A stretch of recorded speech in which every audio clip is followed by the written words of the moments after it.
మైనార్టీలకు సంబంధించిన కుటుంబాలకు 170 కోట్ల రూపాయలు ఇచ్చిన ఘనత ఈ రాష్ట్ర ముఖ్యమంత్రి జగన్మోహన్ రెడ్డి గారిది. దాంతోపాటు పాణ్యం నియోజకవర్గంలో సామాజిక సాధికార మనం కులాల చూసుకుంటే చాలా మందికి కూడా మనం పదవులు ఇచ్చిన ఘనత ఈ రాష్ట్ర ముఖ్యమంత్రి జగన్మోహన్ రెడ్డి గారిది. దాంతోపాటు ఈరోజు తెలుగుదేశం నాయకులు మాట్లాడే వాళ్ళందరూ కూడా జగన్మోహన్ రెడ్డి పరిపాలనలో మీరు అందరూ కూడా డబ్బులు పంపిణీ చేస్తున్నారు కానీ ఏ విధంగా అభివృద్ధి జరగడం లేదని తెలుగుదేశం నాయకులు మాట్లాడడం జరుగుతుంది. కానీ ఒక్కసారి పాణ్యం బయట ఏ నియోజకవర్గం అవసరం లేదు. పాణ్యం నియోజకవర్గం నుంచి చూసుకుంటే ఈరోజు పిన్నాపురంలో గ్రీన్ గో కంపెనీ ద్వారా 27,000 కోట్ల రూపాయలతో మొత్తం wind power, solar, hydro power, ఇవన్నీ కూడా సోలార్ పవర్ కూడా ఈరోజు మొత్తం 90% పూర్తయి తొందరలోనే ఓపెనింగ్ వచ్చే పరిస్థితి కూడా ఈరోజు పిన్నాపురం దగ్గర సోలార్ గ్రీన్ కో మా ప్రాజెక్టు కూడా తయారు కావడం జరుగుతుంది. దాంతోపాటు గుట్టపాడు దగ్గర జైరాస్ పాత్ కంపెనీ కూడా ఈరోజు దగ్గర 600 కోట్లతో ఈరోజు కంపెనీ కూడా పూర్తి అయిపోయింది. తొందరలోనే మనం వాటర్ కూడా ఇస్తున్నాం. తొందరలోనే ఆ ఫ్యాక్టరీ ఓపెన్ చేయడం జరుగుతుందని కూడా నేను ఈ సభాముఖంగా విజ్ఞప్తి చేస్తున్నాను. దాంతోపాటు మొత్తం చాలా వరకు ఈ కర్నూలు టౌన్లోనే మేము చాలా మంది అభివృద్ధి లేదు అది లేదు చెప్తుంటే మేము ఈ వచ్చిన 4 సంవత్సరాల్లో దగ్గర ఈ కార్పొరేషన్లో దగ్గర 800 కోట్లు ఖర్చు పెట్టిన ఘనత ఈ రాష్ట్ర ముఖ్యమంత్రి జగన్మోహన్ రెడ్డి అనేది మాత్రం మనం ఎవ్వరు కూడా మర్చిపోవడానికి వీల్లేని పరిస్థితి. దాంతోపాటు చాలా మంది మనం మైనింగ్ గ్రాంట్తో పాటు సోలార్ డబ్బులు కూడా తీసుకొని వచ్చి దగ్గర మైనింగ్ గ్రాంట్ సోలార్ 60 కోట్ల రూపాయల దగ్గర ఈరోజు పాణ్యం నియోజకవర్గంలో ఖర్చు పెట్టడం జరిగింది.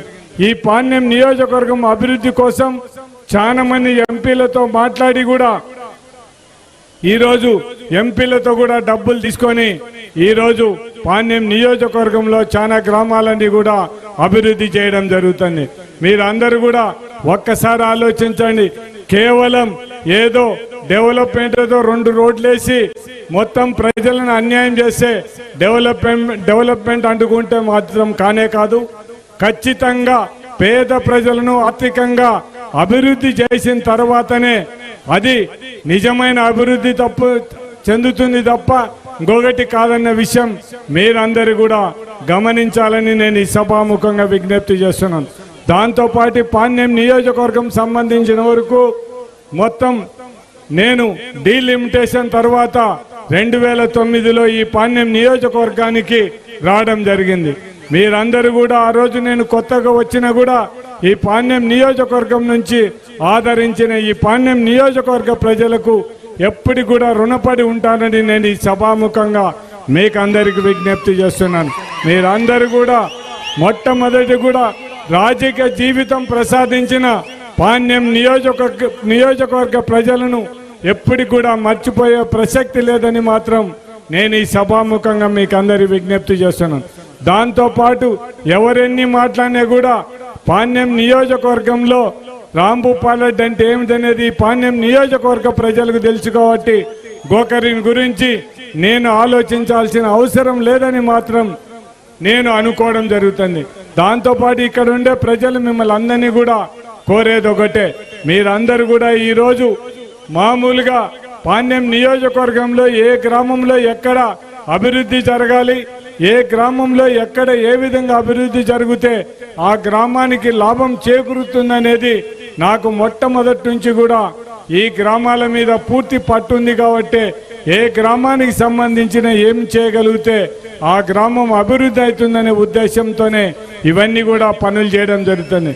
మీకు అందరికీ మొత్తం గోర్కల్ రిజర్వాయరు మొత్తం ప్రాబ్లం వస్తే గ్రీన్ కో కంపెనీతో మాట్లాడి నీళ్లు నిలబెట్టి ఈరోజు పాణ్యం నియోజకవర్గంలో ప్రజలకు అందరికి కూడా పాణ్యంలో ఉండే పాణ్యం మండలము అదేవిధంగా బనిగాన్పల్లె మండలము ఆవుకు రిజర్వాయర్ కూడా నీళ్ళు ఇచ్చే పరిస్థితి ఈరోజు వాళ్ళతో మాట్లాడి మొత్తం దానిని రిపేర్ చేయడం వల్లనే ఈరోజు మొత్తం 11 టీఎంసీలు నీళ్లు నిలబెట్టి ఈరోజు రైతులకు అందరికి కూడా ఎటువంటి ఇబ్బంది లేకుండా పంటలు పండించుకోవడానికి అవకాశాన్ని కూడా కల్పించడం. అంటే రైతుల బాధ నాకు తెలుసు కాబట్టి రైతులకు ఏం చేయడానికి అవకాశం ఉంటే అవన్నీ చేయాలనే ఉద్దేశంతోనే చేయడం జరుగుతుంది.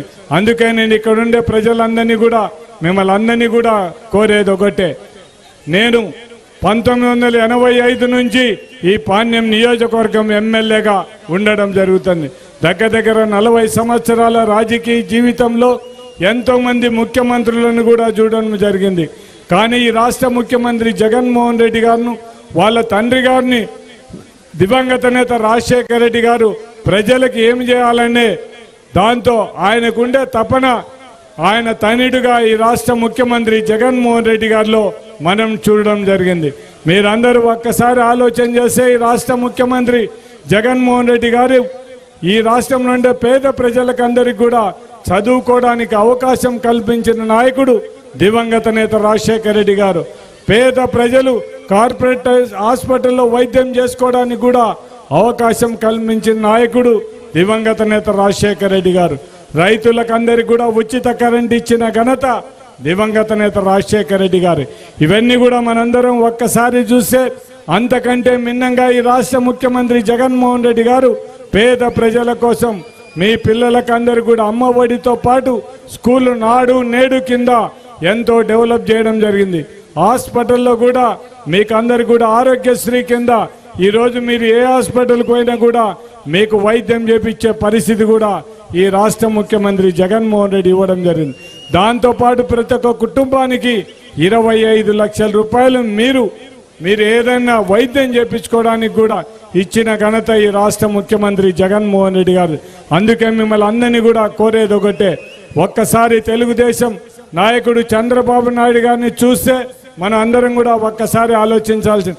కేవలం ఎలక్షన్ల ముందరు మాటలు చెప్పిన నాయకుడు చంద్రబాబు నాయుడు ఎలక్షన్లు అయిపోయిన తర్వాత మనవుల గురించి పట్టించుకోని పరిస్థితి, ఇచ్చిన వాగ్దానాలన్నీ కూడా మర్చిపోయే పరిస్థితి చంద్రబాబు నాయుడు అయితే ప్రజల ముందర ఏ మాట చెప్తే ఆ మాట కోసం మాట మీద నిలబడాలనేదే ఈ రాష్ట్ర ముఖ్యమంత్రి జగన్మోహన్ రెడ్డి గారి ఉద్దేశం.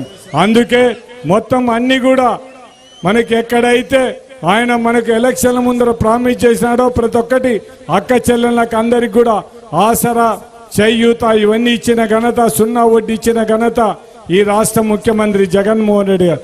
అందుకే నేను మిమ్మల్ని అందరినీ కూడా కోరేది ఒకటే, ఎవరైతే మాట మీద నిలబడతారో అటువంటి నాయకుడిని అటువంటి పార్టీని మీరు గెలిపించాల్సిన అవసరం ఉందని కూడా నేను ఈ సభాముఖంగా మీకు అందరి విజ్ఞప్తి చేస్తూ, మన అందరం కూడా చాలా మంది నాయకులను చూసాం. ఎస్సీ బీసీల కోసం మేము చాలా పనిచేస్తున్నామని చెప్పే నాయకులను ఎంతో మంది కూడా నేను 1985 నుంచి చూడడం జరిగింది.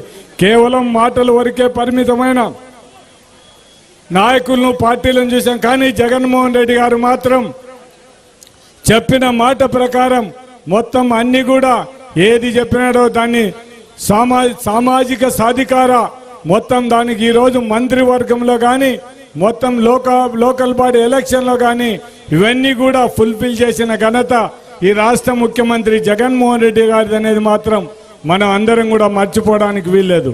ఈరోజు సామాజిక సాధికార బస్సు యాత్ర మనం చేస్తుంటే ఇంతమంది ప్రజలు మనకు సపోర్ట్ చేయగలుగుతున్నామంటే ఈ రాష్ట్ర ముఖ్యమంత్రి జగన్మోహన్ రెడ్డి గారు ఈ విధంగా చేయడం వల్లనే మనకు సపోర్ట్ చేసినారనేది మాత్రం మనం మర్చిపోలేకుండానే ఈరోజు మీరందరూ కూడా ఇంత పెద్ద ఎత్తున తరలి వచ్చిన కార్యకర్తలకు నాయకులకు అందరికి కూడా నా ఉదయపూర్వక కృతజ్ఞతలు తెలియజేస్తూ, మీరందరూ కూడా నేను మాత్రం ఈ పాణ్యం నియోజకవర్గ ప్రజలకు ఆ దేవునికి నేను ఎప్పుడు కూడా రుణపడి ఉంటానని మాత్రం నేను ఈ సభాముఖంగా మీకు అందరి విజ్ఞప్తి చేస్తున్నాను.